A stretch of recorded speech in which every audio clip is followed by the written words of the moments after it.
امریکہ پاکستان کا سب سے بڑا شراکت دار ہے، تجارتی تعلقات کو نئی سطح پر لے جانا چاہتے ہیں۔ وزیر خزانہ وفاقی وزیر خزانہ سینیٹر محمد اورنگزیب کا کہنا ہے کہ امریکہ پاکستان کا سب سے بڑا تجارتی شراکت دار ہے۔ ہم دونوں ممالک کے تعلقات کو نئی سطح پر لے جانا چاہتے ہیں۔ امریکی حکام سے ملاقات پر بریفنگ دیتے ہوئے وفاقی وزیر خزانہ محمد اورنگزیب نے کہا ہے کہ امریکہ پاکستان کا سب سے بڑا تجارتی شراکت دار ہے۔ امریکہ کے ساتھ تجارت اور سرمایہ کاری کو بڑھانا چاہتے ہیں۔ انہوں نے بتایا کہ امریکی سیکرٹری تجارت کے ساتھ تعمیری بات چیت ہوئی۔ امریکی حکام کے ساتھ تجارتی کارکنی اور مصنوعی ذہانت کے شعبوں میں سرمایہ کاری پر بات ہوئی۔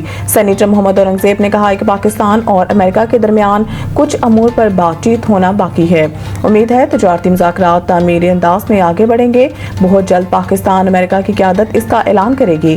پاکستان اور امریکہ تعلقات کو نئی سطح پر لے جانا چاہتے ہیں۔ 40 ارب کا کوہستان سکینڈل، مرکزی کردار سمیت 2 سرکاری افسر، 2 بینکرز اور 4 ٹھیکیدار گرفتار۔ جعلی چیکوں کی منظوری، دستخط، جعلی تعمیراتی فرمز، اے جی آفس اہلکار کی بے ضابطگیوں میں ملی بھگت، بینک کی سہولت کاری ثابت ہوئی۔ صوبے کے سب سے بڑے مالیاتی کرپشن میگا سکینڈل کی تحقیقات کا سلسلہ مزید وسیع سکینڈل میں ملوث مزید گرفتاریوں کا امکان ظاہر کیا جا رہا ہے۔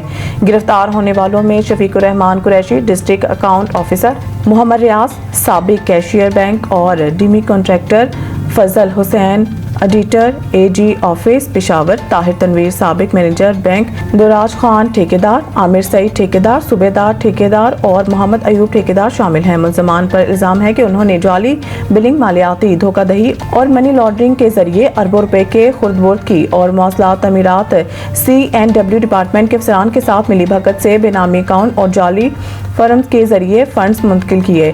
صوبے کے سب سے بڑے مالیاتی کرپشن کے میگا سکینڈل کی تحقیقات کا سلسلہ مزید وسیع کر دیا گیا ہے اور سکینڈل میں ملوث مزید گرفتاریوں کا امکان ظاہر کیا جا رہا ہے۔ سرکاری دستاویزات سے انکشاف ہوا ہے کہ شفیق الرحمان قریشی، ڈسٹرکٹ اکاؤنٹ آفیسر نے پر کوہستان میں جعلی ترقیاتی منصوبوں کے لیے بجٹ ہیڈ G10113 کے تحت جعلی ٹریزری چیکوں کی منظوری اور دستخط میں مرکزی کردار ادا کیا۔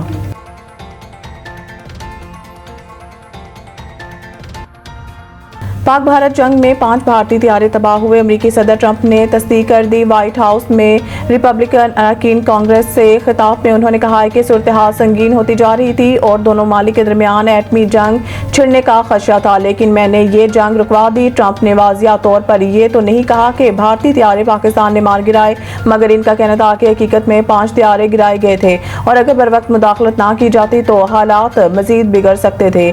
یہ تنازع اپریل میں مقبوضہ کشمیر کے علاقے پہلگام میں نامعلوم افراد کے حملے سے شروع ہوا تھا، جس میں 26 افراد ہلاک ہوئے تھے۔ بھارت نے اس حملے کا الزام بغیر کسی ثبوت کے پاکستان پر عائد کیا، تاہم پاکستان نے یہ الزام مسترد کرتے ہوئے معاملے کی غیر جانبدار تحقیقات میں تعاون کی پیشکش کی تھی۔ امریکہ نے حملے کی مذمت کی تھی، لیکن پاکستان پر الزام عائد کرنے کے بھارتی دعوے کی حمایت نہیں کی تھی۔ دوسری طرف بھارت کا دعویٰ تھا کہ اس نے بھی پاکستانی طیارے مار گرائے، لیکن پاکستان نے واضح طور پر کہا ہے کہ بھارت ایک بھی پاکستانی لڑاکا طیارہ گرانے میں ناکام رہا اور کوئی ثبوت بھی پیش نہ کر سکا۔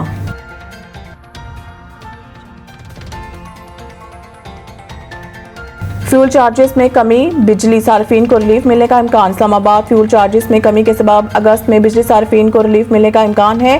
بجلی پیداوار میں سب سے زیادہ 39% حصہ ہائیڈرو پاور کا رہا، جو پچھلے سال سے 14% زیادہ ہے۔ نیوکلیئر بجلی مہنگی اور کم ہوئی، ڈیزل سے بجلی کی پیداوار 0 رہی۔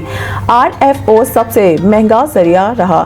LNG اور درآمدی کوئلہ مہنگا، نیوکلیئر بجلی لاگت سے 60% اضافہ ریکارڈ کیا گیا، پیداوار میں 30% کمی آئی۔ اگست 2025 کی بجلی بلوں میں صارفین کو فی یونٹ 0.654 روپے ریلیف ملنے کا امکان ہے، جس کی وجہ سے جون 2025 میں فیول چارجز میں کمی ہے۔ سینٹرل پاور پرچیزنگ ایجنسی نے نیپرا کو درخواست دی ہے، جس پر 30 جولائی کو عوامی سماعت ہوگی۔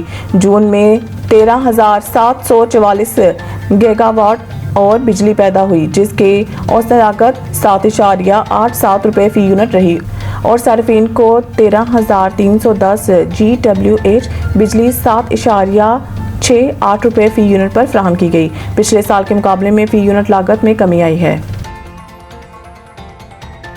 دریائے سندھ میں چشمہ کے مقام پر اونچے درجے کے سیلاب کا خدشہ۔ D G P D M A نے دریائے سندھ میں چشمہ کے مقام پر اونچے درجے کے سیلاب کا خدشہ ظاہر کر دیا۔ D G P D M A کے مطابق دریائے سندھ میں تربیلا اور کالا باغ کے مقام پر نچلے درجے اور چشمہ کے مقام پر درمیانے درجے کا سیلاب ہے۔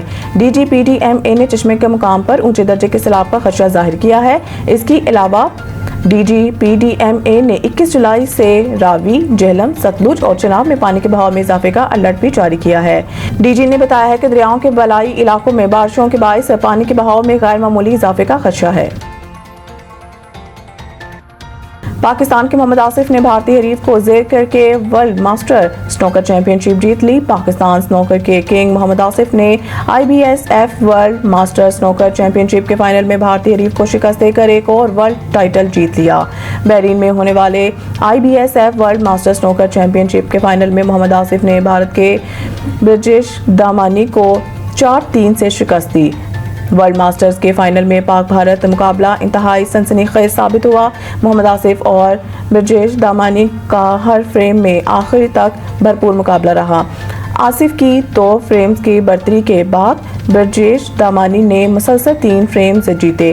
آصف نے 2-3 کے خسارے سے کم بیک کر کے مقابلہ برابر کیا اور پھر فیصلہ کن فریم جیتا۔